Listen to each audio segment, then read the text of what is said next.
এই যে অভিযোগ করেন হুজুর দোয়া কবুল হয় না, দোয়া কবুলের প্রসিডিউর আছে। প্রসিডিউর নাম্বার 1, অজু অবস্থায় দোয়া করবেন।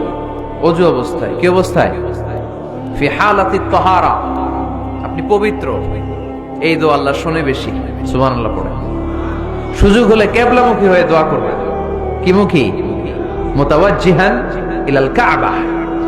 নামাজে এটা ফরজ, দোয়াতে ফরজ না। অন্যমুখী হয়েও করলেও কবুল হয়, কিন্তু কিবলামুখী হয়ে দোয়া করলে এই দোয়া কবুল হওয়ার সম্ভাবনা বেশি না কম? দোয়ার আগে 3 বার ইস্তেগফার করে নেন। পড়েন আস্তাগফিরুল্লাহ, আস্তাগফিরুল্লাহ, আস্তাগফিরুল্লাহ। যদি সুযোগ হয় দোয়াতে হাত তোলেন। কি তুলবেন? দোয়ায় হাত তোলা সুন্নাহ। আল্লাহর হাবিব বলতেন, ইযা সাআলতুমুল্লাহ ফাসআলুহু বিবুতুনি আকুফিকুম। যখন আল্লাহর কাছে চাইবে, হাতের তালু দুইটা এইভাবে উঁচু করে চাইবে। রাজি আছেন তো? সব জায়গায় না, আবার যেখানে আল্লাহর হাবিব হাত তুলেছেন ওখানে হাত তোলা সুন্নাহ।